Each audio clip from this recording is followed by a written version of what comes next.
members who I think are less than 10, but you all of you look like you were in King Arthur's army. You know what they say about King Arthur's army is always tired because they have too many knights. So, but anyway, thank you for coming in on a Sunday morning. I don't know for what reason people always title sessions like this as lost in translation. Lot of rona dhona about lack of fidelity, lack of accuracy, so on and so forth. Jerry vehemently disagrees with this kind of a title. He'll talk about it later. I'll do a round of quick introductions. First, I'll start with Shairi. Am I getting your name right? Shairi. Okay, sorry. So, journalist and quickly making a name for herself in the world of translation with titles such as The Keeper of Desolation, which I discovered won the 2025 Rabindranath Tagore Award for Translation in the Banaras Lit Fest, which was a few weeks ago, right? So congratulations. A Temple of No Gods and the Wrestlers. Next, we have what I think the American scholar Humdinger, Jerry Pinto, whose list of accomplishments is full of ists, and he is fantastic at every one of them. A novelist, a journalist, an essayist, a poet, and a translator of course, and might I add, a great conversationalist. And with Jerry, we also have Arunava. The first word that comes to my mind when I think of Arunava is indefatigable. Arunava, recently I sent our mutual friend Jatin a screenshot of a list of books that have come out. And I'm saying this in the context of how much he produces. So 5 titles of Buddhadev Bose were released, I believe. You managed to translate 4 out of the 5. So this is the kind of output you do. I think your page on Ashoka University website says 80 books translated, but now it's closer to 100, right? Yes. Actually, he is a sporangiophore. What is that? A sporangiophore is like those mushrooms that dry up. Na? When they dry up, they blow up. And like translations worked out, and then the whole ground is covered by Arunava Sinha's translation. Right. So Arunava has a flight to catch, so he might have to leave at some point. So I'll direct the first question at him, Arunav. So yesterday Jerry said very beautifully, and this is a poor summary, that wherever you find great writing, you will find pain somewhere, not too far. So what is the dominant emotion that can be associated with the act of translation? With you as a translator, I have spoken to a few translators, and what I have discerned is that the dominant emotion in them is that of guilt. They always feel like an interloper, a trespasser. What do you say to that? No, I don't feel anything like that. No, I think my dominant emotion is joy. I love translating. And I love translating so much that I don't even actually care about finishing the book or having it published or anything. It's that very challenge of reading something in a language that I love, reading a passage that I love, and then saying that I now have to sing it in a different language and trying to get it right according to my own standards. It's joy, and it's frustration when I can't do it, which is more often than not. And when you know you're getting there, but something's eluding you, and then you spend sleepless nights wondering how to fix it, how to get it right. But there is never any sense of violation or guilt or anything. In fact, I'm thrilled that more people can now read it, and that it is not confined to the island on which it was created to begin with. So, Shairi, if one is a translator who happens to come from your age group, do you think there is an expectation that you must always be very deferential to the original text and say, oh, thank you for allowing me to translate? I don't mean to suggest that one should be thankless, but too much reverence also irks me. What do you think? So for now, I have only worked with writers who are still alive and who are not very old or very senior, right? So most of my writers that I have worked with would be somewhere in their 40s, and I'm in my 20s. So, and you know, I think there's a culture now where you don't address your seniors as sir and ma'am. That is frowned upon where I work, at least. at my job. So I think these are some small things which actually help you sort of close the gap. And even though you're respectful of their work, and there is a certain gratitude, I think, also for allowing you, not allowing, I would say, but to trust you in that collaboration process. But I think because there is not that formality anymore so much, I think that is quite helpful in not feeling very, very referential or very sir, ma'am. You know, it has been really helpful to me. And my writers have been a great joy to work with. They have always left me to my own devices, and they've trusted me with what I do. Like, at no point have they said, you know, even though this is a work in progress, you know, I would like to check it because you are so, like, you are just starting out. I haven't had to face it yet. And I think these are very small graces which help you, like, become strong on your feet and to, like, stand on your 2 feet. And there's always seniors who you can reach out to, you know, like translators. I consult with Arunava very often. So it's good to have people on your side, and you know that it's okay, like even the age or the seniority, it doesn't matter as much as you think. Jerry? It might. That's yours. Yes. Okay, standardly, I want to point out that there is an economics to translation also, okay? You have to remember that. Nobody gets paid anything in India compared to what, say, you will get if you were translating from English into Italian, from French into English, from German into Spanish, because they get paid by the A4 page, and they get paid by a double-spaced page, and they get paid in euros, whereas I was paid 20,000 rupees for 1 year's work on Baluta, and I was fine with that. I had no problems. I never once felt cheated. I never once felt annoyed or enraged, because for me, doing Baluta was like whatever else, right? Whatever else I do, that is my theka. I was the first English translator of Baluta. So you also, there is in your mind an awareness of your position in literary history now. You have taken something that is magnificent in its original language and given it an expansion. Now, this is another thing that I want to point out. When Baluta came out, it is the first modern Dalit autobiography that we know of. It came out on December 25, 1978. 25,000 copies were sold by January 1, 1978. The discussions on Baluta took up double pages in the Maharashtra Times. 2 pages of discussion. 3 weeks that conversation continued. When we talk about extending the purview of a book like that, we have to be humble also. Because right now we have not sold 25,000 English Balutas. But we sold, in Marathi, it sold 25,000 in a week. A week. Okay? Second little thing that I'm adding. Baluta has in Marathi has an extraordinarily iconic cover. Everyone knows it. Okay? It's like a, I don't know, like a Sholay poster or something. You know? You pass a Sholay poster or a Mother India poster where she's like that and she's pulling the plow, and you pass it and you just see the hazy outline, you say Mother India. It's that cover. It's a crow dropping, sitting on a kundi pot. I was walking past the street and I saw it was actually being sold as a plagiarized copy. It had been plagiarized, in the sense, not plagiarized, what is the word? Pirated, sorry, thank you, it was pirated. So I called his daughter, Pradnya Daya Pawar, and I said, you know, it's being pirated. And she said, good, no, more people will read. Now, there is a certain difference in that sense of the way a book needs to go out and what a book has to do, which is very different from the English attitude, which is the book must go out and it must do well, but it must also, each time it goes out, I must get my royalties. Otherwise I am cheated. Since that moment, when I heard those lines, good, no, more people will read, I changed my attitude to piracy.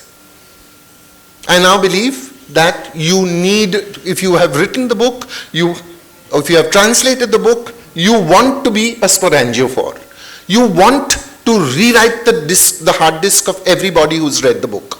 You want to wipe their minds of a certain way of thinking and introduce a new way. That's why we write. That's why we translate. If we hold on to that central thing, that this is about communication, that this is about messaging, this is about sending it out into the world, then suddenly everything changes in your act of translation. You become respectful, you become, you know that you are only a pipe, okay? Tukaram puts it beautifully, he says, why thank me? Why do you thank me for what I said? I am the scoop. You must thank the grain.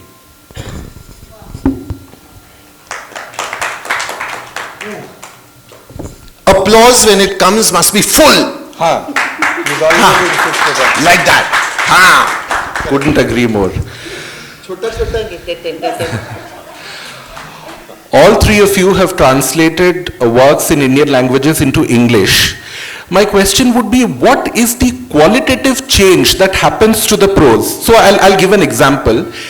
With the little that I have translated, it is my assessment that when translating from Odia to English, sentences are generally dilatory, and English being somewhat of an efficient language, you tighten the text. What has been each of your experiences? Arun. Okay, my thing is, English is not a dilatory language as we know it today. Okay, because of modernism. Modernism started with less is more. Hold down. Step back. You read a Victorian, I'm reading Crossrigs right now, lovely novel by the Finelater sisters. It's beautifully, like, I mean, you know, she walks down the lane and there is you would think this book has been translated from an Indian language.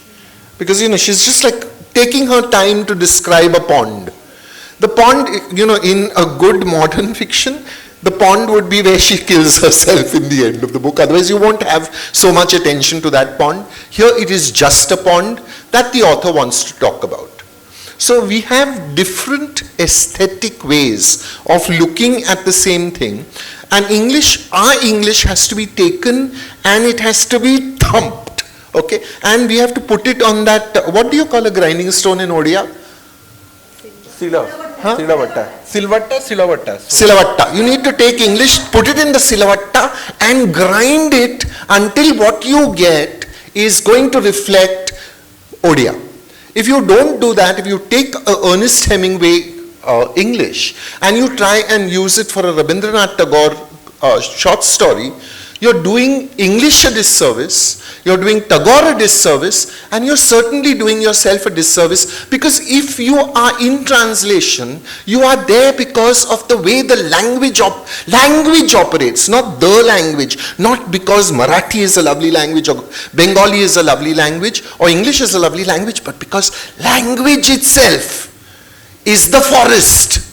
And you are now walking through the forest and you are at liberty to pluck fruit from English wale trees and Marathi wale trees and then to make chutney and see this chutney what it tastes like. So a book translated from Bengali into English and from Bengali into Spanish, say, are likely to be two very different chutneys, but the underlying flavor will be the same. Because that is also the glory of language, right? So I have now seen books by very reputed poets that quote Rumi, but never tell you the translator's name. Rumi did not write in English, boss. Someone translated that for you. Hi. Yeah, so I'm saying, I think qualitatively we need to forge an English, and I think we are all doing it. We are forging an English chutney that will have definite traces of chestnuts, okay, and I don't know, scones and things like that, but will also have local flavors. And that, if you can actually relish it, if you can't relish it, then why are you reading Borges? Why are you reading Marquez? Why are you reading Ikuyu and Rumi? Why are you reading the Bible? If you cannot relish translation and you say, oh, you know, there's so much missing from the original, oh, give over, do, right? There was a Malayalam newspaper, Matrubhumi I think it was, that ran a poll saying, who is your favorite Malayalam writer? Okay? Who do you think won the poll by a long margin? Gabriel Garcia Marquez. And everyone thought, you know, of course he's a Malayali writer. Of course he's a Malayali writer. He speaks to them in a certain way. Often Marquez is translated into Malayalam before he's translated into English. Because they're so keen. They don't bother to ask him. And he was told and he said, wow, really? Wonderful. And that I think is the, you know, the giving, glowing, glorious spirit of translation which people who study translation try to dim. Arunava, you can tackle this question, but I'll throw in one more. Can you please tell our audience here the challenges of translating humor, insults, idioms, and pithy lines? What was the last one? Pithy lines. Pithy lines. Well, you just make up your own jokes and you make up your own pithy lines. You can't. What are you being true to? You're being true to the fact that the writer's cracked a joke here. Now you have to crack a joke in your translation. Can't be the same joke very often. Languages are different, ideas are different. You know what Anthea Bell used to do when translating the Asterix comics? She'd say the French had 3 jokes on this page, I'll have 3 jokes on this page. But that's it. They don't have to be the same jokes, right? And if you read the English versions of Asterix, those jokes are fantastic. The way she plays on language, I mean, think of the names. Dogmatics. What a brilliant name, man. Idifix, I think, is the original version. But Dogmatics for a dog is one step better, right? Dog, dogma, dogmatics, fantastic. So yeah, you make up your own things as you go along, and you are almost never following it word for word, you know. Yeah, please. My only thing about humor, I do exactly that, but if it is a literary joke, I try to make a literary joke. Yeah, of course. Yeah, the same kind, yeah.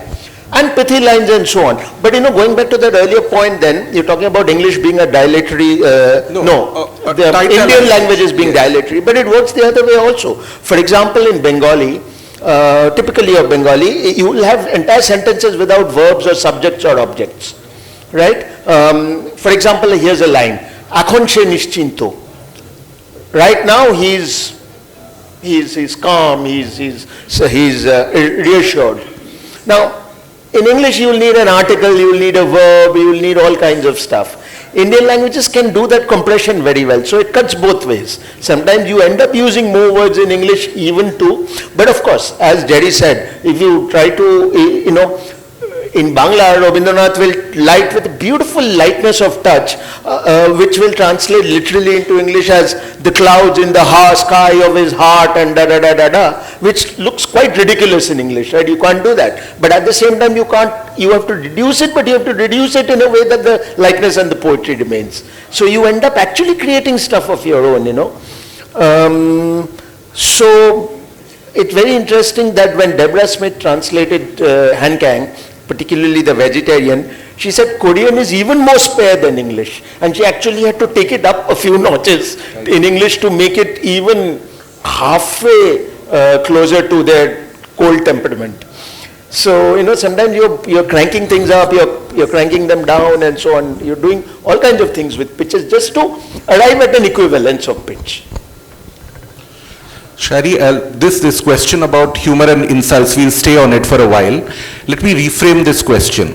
So, for example, I came across an insult in an Odia text. The word is called khaparakhai. Khaparakhai, which basically means, khapara means potsherds, and people who eat in potsherds. Now, that is a casteist insult, but it doesn't necessarily insult Dalits or Adivasis, other backward castes. So what happens is that when there is a difference in the value systems of the language themselves, in Odia language, it is not considered that big of an insult. But the moment you're translating it into English, you have to be careful. So have you come across such a situation? How would you tackle that? I think the closest that I can remember, it's not an insult really, but I was translating Chandan, who writes in this Deoghariya dialect of Hindi. and there was a line which said something like "Kya re Mohan." Okay, and then I could not catch it because, of course, I'm not very familiar with the Deogariya English, and I put it in my text as like "What Mohan," something of to that effect. And I was quite lost, like who is this Mohan character? Abhi tha nahi, then suddenly he's here. And then my editor, she caught it and she's like, who is this Mohan? Where did he come from? And this is many months after I'd left the text, and I had to go back and look at it. And I was like, yeah, like, how did I just send it off before checking it with Chandan? And then I told him, what is this Mohan bit? Like, I can't understand, there's no character.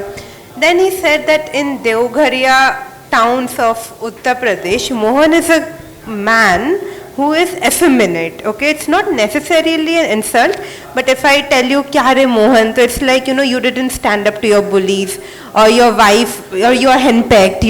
So it's something like that. It's not exactly an insult, but you know that this man is not 100% a man. Maybe it's 99% a man, right? So you have to like bring it. Now I'm thinking how I have to retain that one. It's only one word, Mohan. But then I have to also convey that this guy is like a bit effeminate. So what do I do?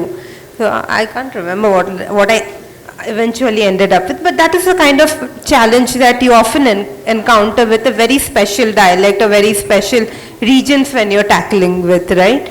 So something like that, I think. Kya re Mohan. I think it still haunts me sometimes. And like I can't remember, but I would like to go back and see what I ended up doing with This it. is what makes translation so fantastic. Absolutely, yes. So my problem was with re.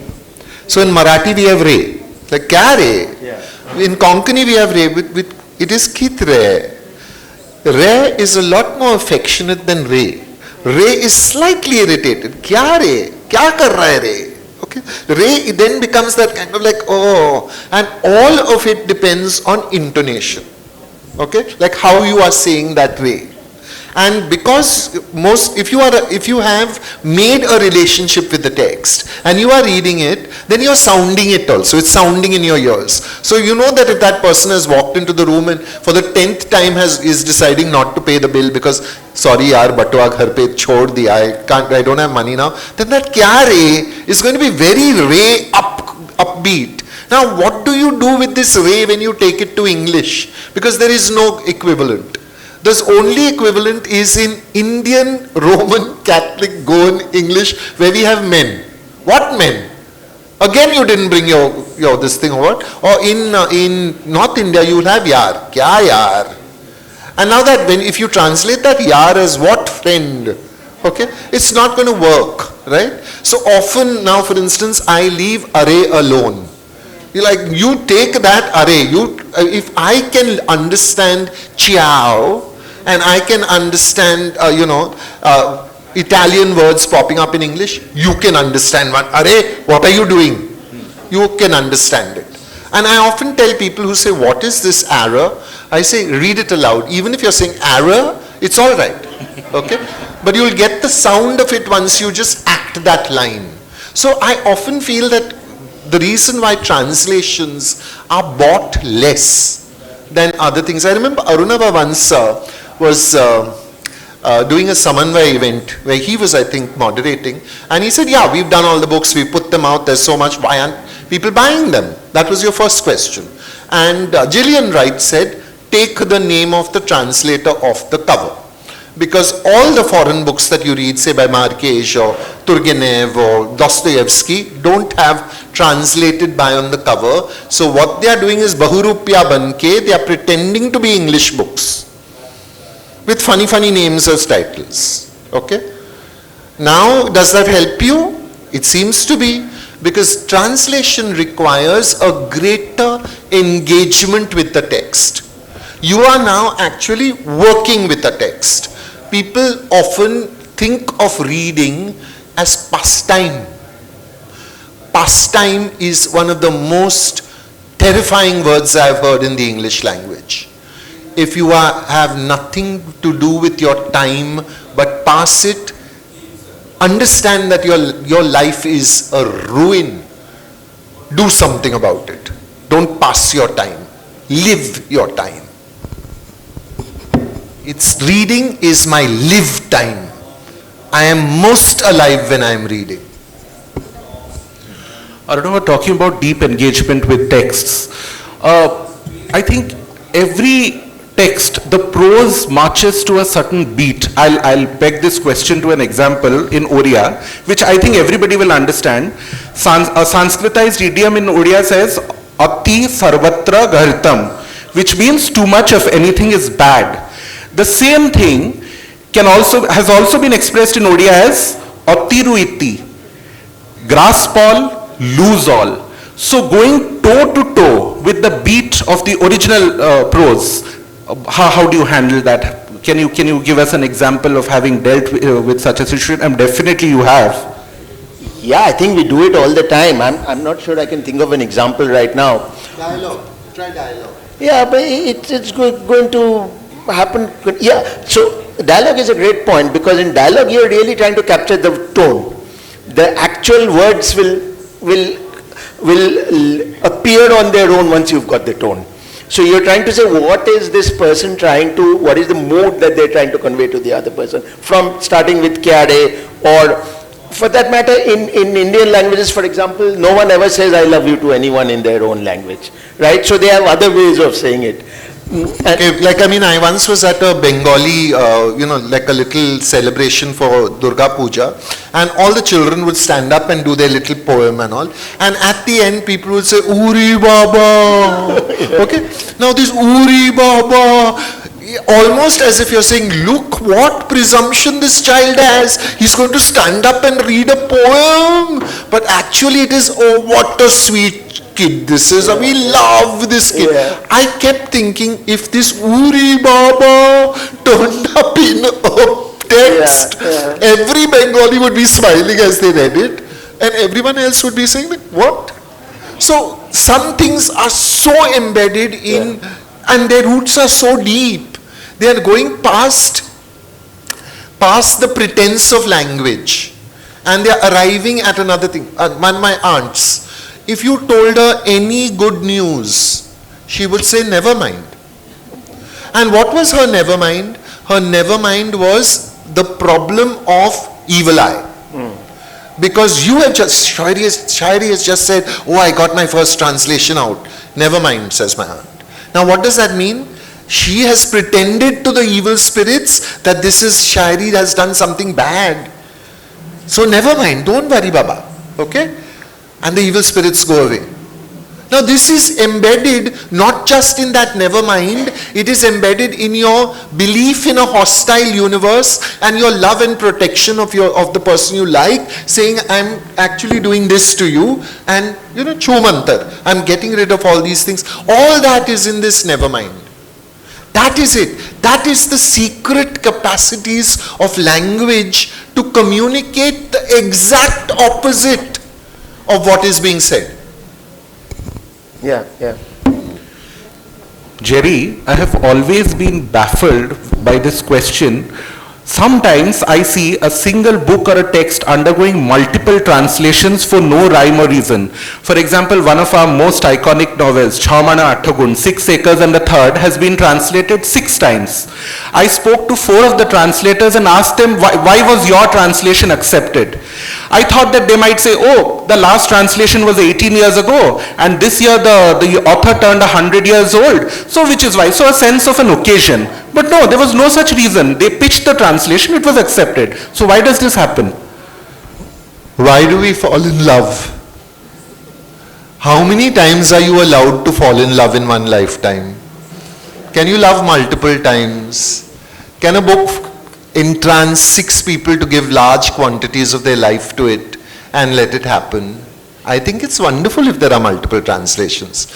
Not of my books, the ones that I've translated. That's a joke. I feel, okay, what every translator knows is that he is or she is a way stop on a long journey that the book is taking.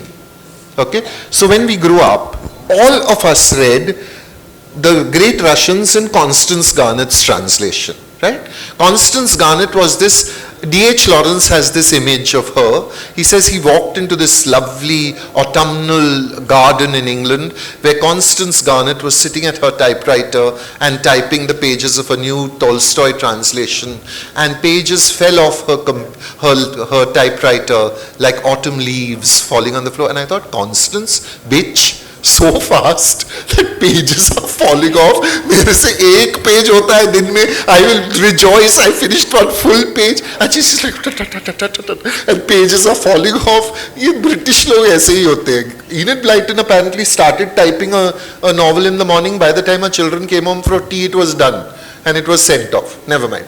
Now we know that Constance Garnett often did things wrong, often added things. One of those iconic Tolstoy lines, every happy family is happy in the same way, every unhappy family is unhappy differently, is not Tolstoy. It is Constance Garnett who thought the book doesn't start properly, I'll do so one line on the top. But now there is one husband and wife couple who live in Paris and who are redoing all these Russians, and they are getting it all very correct, and they are so boring, I can't read them. So I read one chapter and I say, okay, now I got all the correct things and all. Now I'm going back to Connie.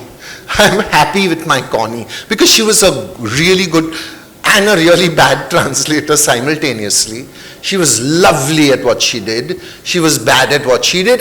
Human beings are like that. And because human beings are all messed up, their novels are messed up sometimes, their translations are messed up sometimes their motives are messed up. Sometimes you just want to be the translator of this 6 1/3 acres. One more translator, doesn't matter. I also want to do it. Motives are always going to be messed up. And publishers, Lord love them, publishers. They may not even know there are other translations out. Often they just Really? Oh yeah, why should you know? The commissioning editor wouldn't do his or her homework. What homework can you do in Odia? Where is the databases? No, but it's been translated into English. You can look it up. You can look it up, but if suppose someone comes and says, here is a fresh new translation of this wonderful, iconic novel, and you're thinking, okay, I have a target to make. I have 10 books that I have to do this year. Does this look ready? Oh yeah, it does. Like, let's get on with it. There are mixed motives in everything. So what happens is that, okay, as a writer, often, shit, I shouldn't even be saying this. Often you tell the story backwards, right? You invent the story of the book. And it is not that story. It just happened somewhere else, but because you can't, if someone says, how did the education of Yuri begin? You can't say, well, I wrote I, and then I wrote another word, and I wrote a third word, and then it was like 100,000 words, so I sent it to my, that's not a story. No one's going to be happy with it. So you say, I was walking down the street when suddenly, really? How wonderful it is that books jump into your head like that, suddenly, etc. But we all live in stories. We are not to be trusted.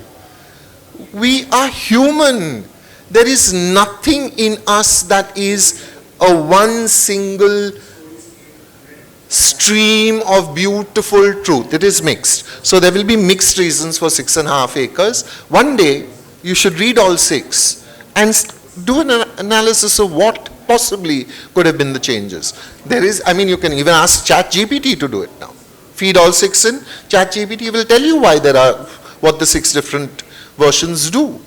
As comparison tool, I think it works fabulously. So maybe that answer is there. I tried to save myself some work and did exactly the same exercise, but I asked the translators. So they started nitpicking each other's work. Somebody said, oh, you know, he translated that bird's name into a kingfisher. It was actually a cormorant. So yeah, but there's a prosaic reason also, by the way.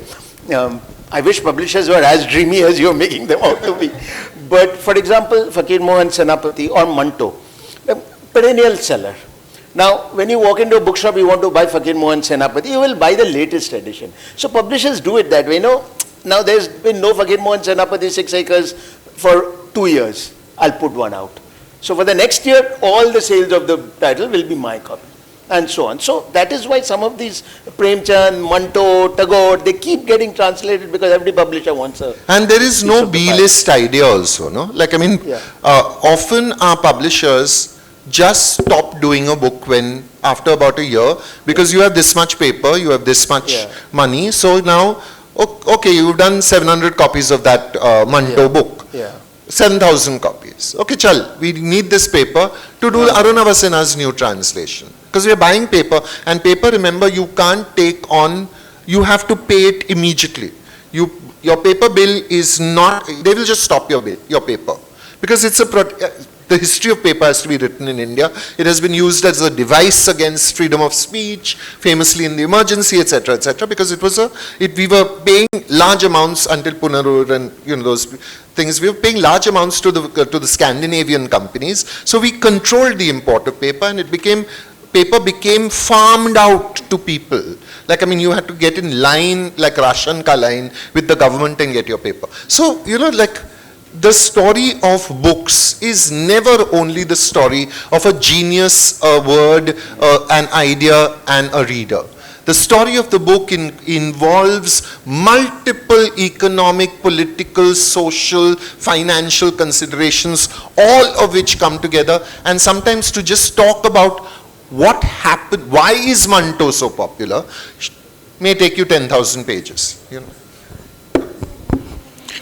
So, apart from the fact that you pick up a text because you're in love with the prose, what other considerations go into your choices? For example, are you guided by your own politics? I don't mean left-wing, right-wing, BJP, Congress. I mean, you want to include voices from the margins, subaltern voices, queer voices. So we let first Shairi tackle that question, and then we'll come to you. Yeah, very much. I think my first books sort of came to me.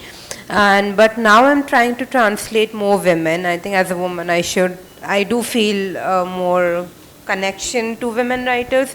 At some point I would want to do more debut writers, because we don't really give a lot of importance to people who are writing at the same time. We are very interested in a Manto and a Tagore, but we don't look at debut, we don't look at our contemporary writers. So I think a bit of that.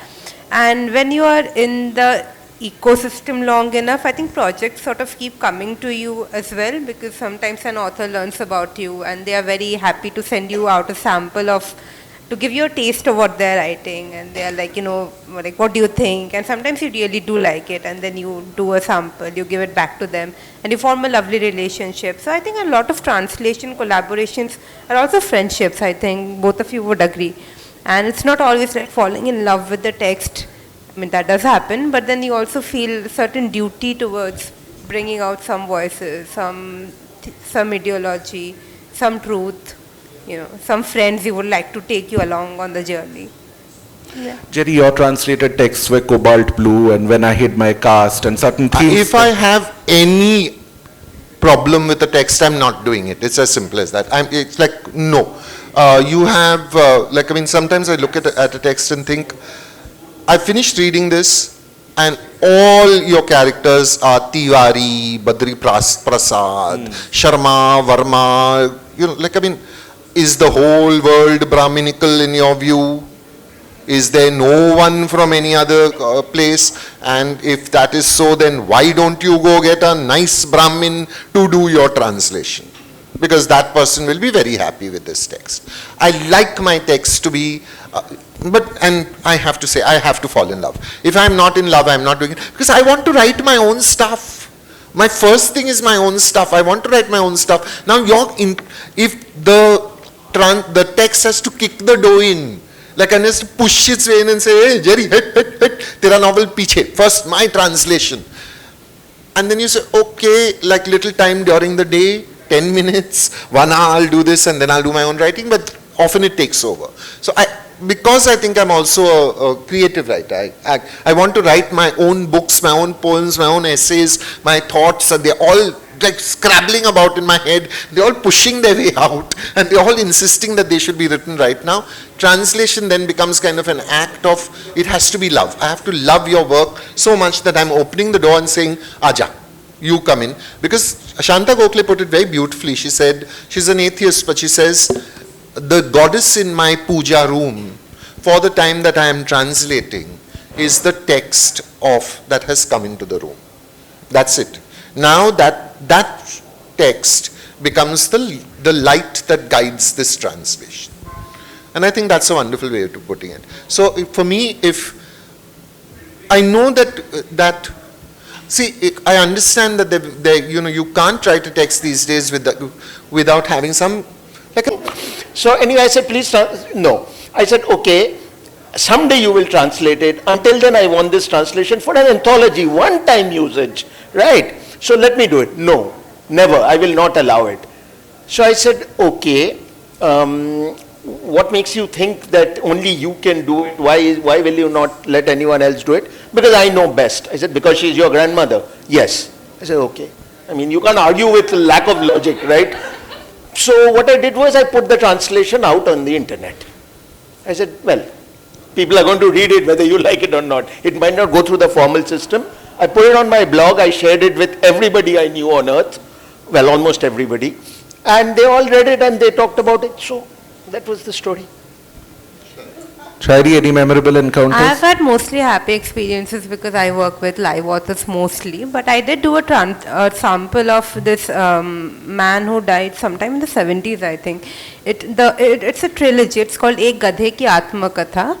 I just looked up his name and I forgot again. What is it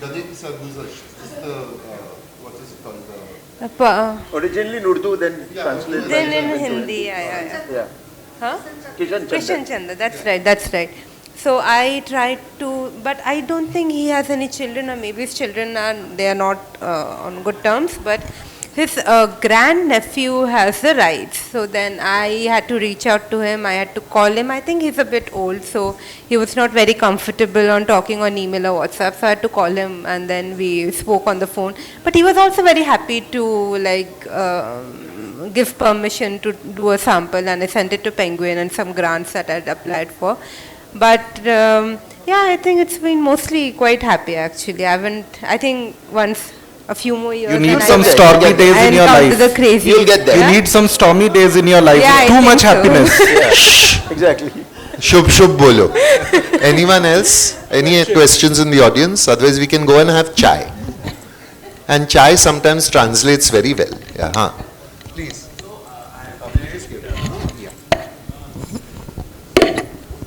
And pass it around to the next person. Yeah, so Jerry, I have read some of your translations as well as some of your anthologies which were on Goa and Mumbai. But I'm yet to read your books like say the Education of Fury and the others. So do you no? So do you like feel that like a translator always gets typecasted as a translator because you yourself are also writing books of your own? So do you have any thoughts on that? As far as typecasting goes, this is a civilized audience, so the first question was not, you know Marathi or what? No, this is what they asked me. I have just translated a book. It has come out. Zahir hai, I should know some Marathi. Okay? But because your name is Jerry Pinto, the assumption is you only speak English, perhaps Portuguese, but you don't speak any Indian language. This is thanks to Raj Kapoor, who gave us Mrs. Disa. And Mrs. Disa determined how all Goan people speak English, speak Hindi or Marathi. So the first thing I have to do is actually persuade people that I know Marathi. So now when the question comes, I recite Tukaram. I stand up and recite Tukaram. Then I leave one line incomplete and say, please complete the line. They can't. And I say, do you know Marathi?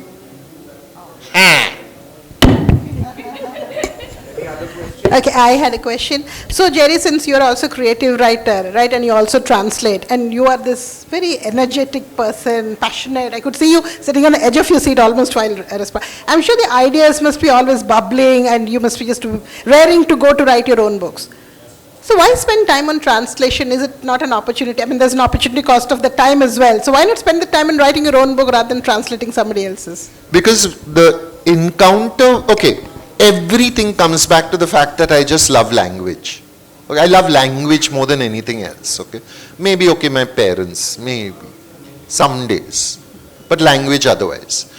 When you're translating, the encounter with language is, can I say sex?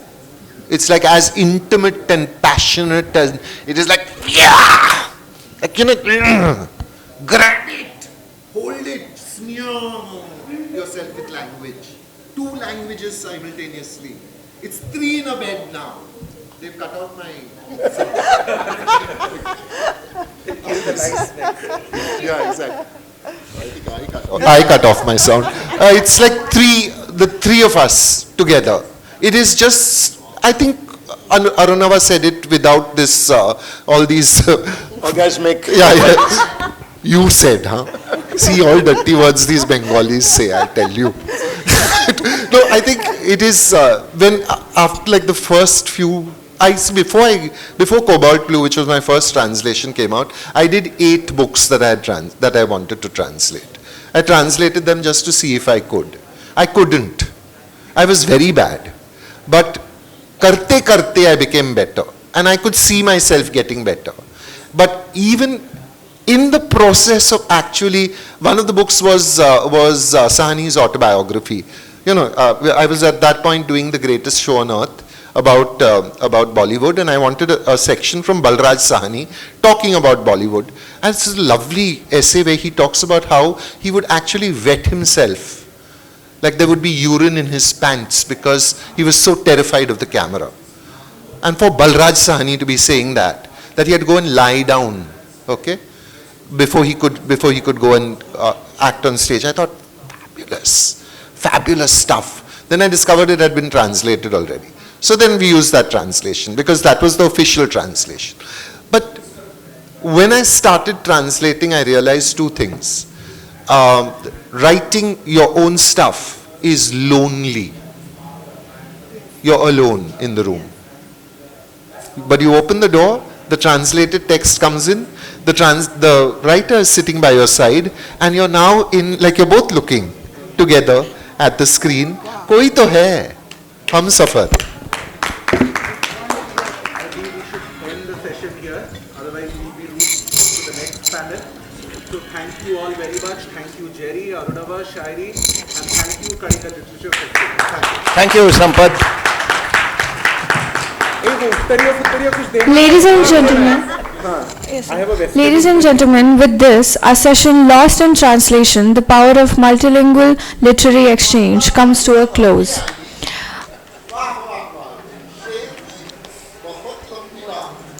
I must say it's been a truly thought-provoking and enriching discussion. Thanks to our esteemed speakers Jerry Pinto Sir, Arunava Sinha and Shairi Devnath, and our able moderator Sampath Patnaik. Our audience has been thoroughly engaged, and I'm sure we all had a wonderful time exploring the complexities of translation and literary exchange. As a token of our appreciation, I would like to request Sukriti ma'am to join us on stage and present citation to our speakers.